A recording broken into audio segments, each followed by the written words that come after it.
guys, it's me, Jody from O'Neil Steals, and I'm back with another video for you today. Today is Vlogmas Day 13, meaning it's December 13th, 2020. And this month I'm doing a series on my channel called Vlogmas, where I do a vlog a day for all of December. Today I'm going to go over my numbers for the Name Your Price sale that I ran this last week. I ran it for about 2 days. And I marketed exclusively on Instagram so that other resellers in the community could purchase inventory from me at a deeply discounted rate.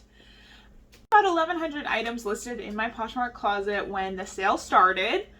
I ended up selling 120 of those items in Name Your Price bundles. So I sold 16 bundles to a variety of resellers. Some people ordered a couple of bundles.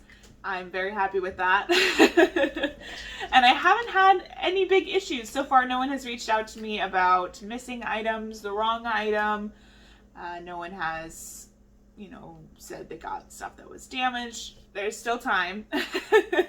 But it went pretty smoothly. I only ended up with the 2 errors that I personally made that I knew about pretty much as soon as they happened. And both of them were on the same order, so I got those resolved with her, and she is very happy with her purchase. So it all worked out in the end. Selling 1 bundle through PayPal, which saved me on fees, and that went to a local reseller who ended up just coming to my house to pick up the items. She was the very first person that purchased from me, so she got the best items. The sooner that you get to someone's Name Your Price sale, the better the chances that you're going to be getting the best items. So typically when you do a Name Your Price sale, you are wanting to clear out on inventory, just make your money back. At one point, I even advertised on Instagram to send me the lowest that Poshmark will literally let you send, because they cap their offers at around 20% of the listing price, and that's what I was willing to sell things for. With a total of $1,228 in sales. I even have a handy dandy chart. So $1,228 in sales, and I'm really happy with that number. I never expected to even sell that much. I'm so thankful for everyone that shopped the sale. But that means I had my record sales day ever at $943. That does include some things that weren't in the Name Your Price sale, but wow. I don't know if I'll ever hit that sales amount again in one day. I hope so. I really hope so, but I am really happy with that number. Next thing is the fees. So Poshmark charges 20%, whereas the $218.80 is right around that 20% number. I don't mind paying that to Poshmark at all. Next thing is the shipping. I ended up paying $79.80 in upgraded shipping labels. That is just because I had some larger bundles. Anytime you go over that 5-pound mark on Poshmark, you have to upgrade your labels. So I went some 6-pound, some 7-pound, I even had a 10-pound one. It was pretty expensive to upgrade the labels, surprisingly. Through Poshmark, you'd think that they would have a little bit better pricing worked out for the shipping labels, but that's okay. I still don't mind paying this $80 in shipping. It's kind of the way that it goes with Name Your Price sales. You expect people to make big bundles, so I ended up having to upgrade quite a few labels. Cost of goods for those 120 items ended up being $632.04. So that averages right around $5.20 per item. That's totally fine with me. My cost of goods average is usually around $3, but because of the Name Your Price sale, the nature of it is that people want to buy your most expensive items in your closet for the least amount of money that they can. Therefore, a lot of the items that people bought were my higher dollar value items. And since I purchased them, I may have paid up for those items, meaning that my cost of goods average is going to be higher because a lot of those items were things that I had paid a little bit more for. We're subtracting the fees, the shipping, the cost of goods from this sales number. What you're left with is $297.36 in profit. So I was able to recoup the fees, the shipping, the cost of goods for all of my items, and make $300 on everything by doing this Name Your Price sale. Yes, this is written on gift boxes.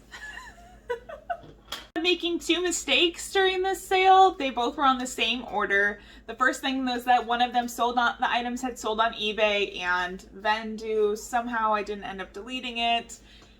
That was a whole thing. I ended up replacing that item. I reached out to the gal who purchased from me and she was totally okay with it.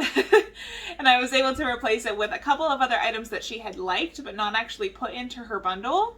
Totally happy to do that. And then the second thing was actually also on her order, and I had sent the wrong blue cloth and stone top. You might see right here that they're very similar, but I ended up sending her the wrong one. So I just went on to Pirate Ship and got a new label and sent her the correct one out that next day. I realized that the top I had sent her was still listed somehow, so I had to unlist that, and I let her keep that. That was totally fine, and I paid $3, I think $3 or $4 for the shipping to ship her that one individual item, so that was a cost of my mistake.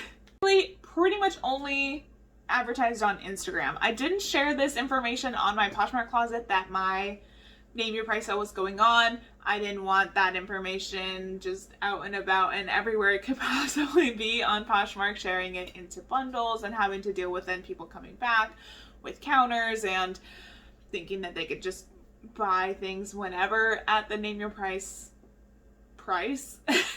So by doing it only on Instagram, I was able to get a lot of resellers into my closet and just kind of build up a little bit more community around the whole sale. When I had issues, I knew that they saw it on Instagram and they had an Instagram account. So that way I actually put a little note in each box that said if they have any issues to reach out to me directly on Instagram instead of going through Poshmark.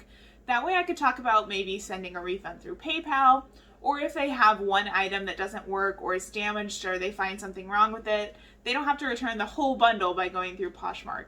I wanted to make sure that that avenue was as open and clear as possible so that we could use Instagram as a way to kind of go around the idea of Poshmark having to monitor and be in the way of potential resolutions and making it so that, you know, we could kind of come to our own compromise without having to include them.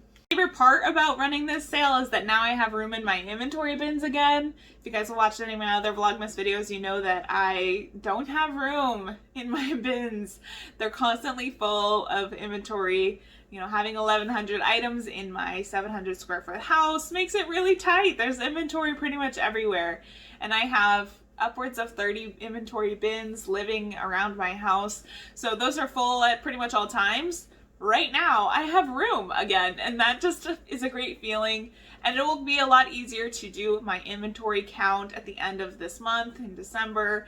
Every year you should be doing yourself an inventory count of your items and just making sure that you still have the things that you think that you have. That way, for tax purposes, you can also have a dollar value on your items. If you aren't doing that, definitely kind of look up what you should be doing. You can Google it, or you can ask your CPA what they're going to need from you.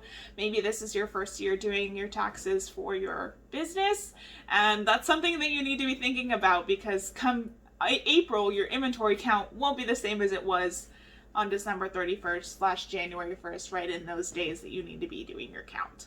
Couple more things that I want to share with you because they're fun and I think that they're interesting. So I sold, of the 120 items I sold, 96 of them were from 2020. That means I'm doing some pretty smart sourcing now. I've kind of learned what's going to sell, what people want, what they're looking for. So I'm really happy with that number. I was able to sell 13 items that I sourced in 2019, 9 that I sourced in 2018, and 2 items that I actually sourced the very same month that I started reselling, sold in my Name Your Price sale from 2017, April, the very first month. Really happy with that. I'm so glad that things will eventually sell. I'm definitely of the mindset to never donate anything that I purchase and I've put the work into, and I think that that's a good way to think. But if you are limited on storage, it's really hard to want to hold on to those things that may or may not sell eventually. But I think I'm going to, this week, set up eBay auctions on a lot of the stuff that is older, that is in my closet, that are kind of the lower dollar items that still haven't sold yet. That way I can take advantage of the space that those items are taking up right now and be able to use it for my smarter sourcing that I talked about. Be able to recoup the costs of those items. I don't want to lose out money, so I might end up starting the auctions at $2 instead of $1 and make it so that they're not free shipping, because I want to be able to make money on those items. So if they sell over the next couple of weeks, I'll probably do 3-day auctions to give people a chance to get in there and make their bids. But I want to be able to go into 2020 or 2021 with a bit of a fresh start. Like, why not? And I really have been enjoying what I've been sourcing lately. So I'm definitely, one of those people that likes to source the things that I like, because it makes it a little bit more fun. Really happy with my sale. If you guys have any other questions, please feel free to comment down below and I will happily answer them. If I'm going to suggest anything to you, it's going to be run your sale this month, get rid of your inventory, sell it this month. December is a great time to get rid of things. Make sure you have boxes on hand before you start your sale. Order some from USPS, they're free. I suggest the large mailing box, that's what I used a lot of. You can modify those ones. You cannot modify the large flat rate ones, so keep that in mind. And make sure you're organized. Before you start your sale, make sure you know where all your items are so you're not having to flounder around trying to find things everywhere and you end up with issues on that front. If you guys like this video, please like this video and hit the subscribe button if you aren't yet subscribed. I will see you guys tomorrow for Vlogmas Day 14. Thank you so much for watching, and I will see you in the next one. Bye. Jack, what are you doing? He almost knocked the camera over.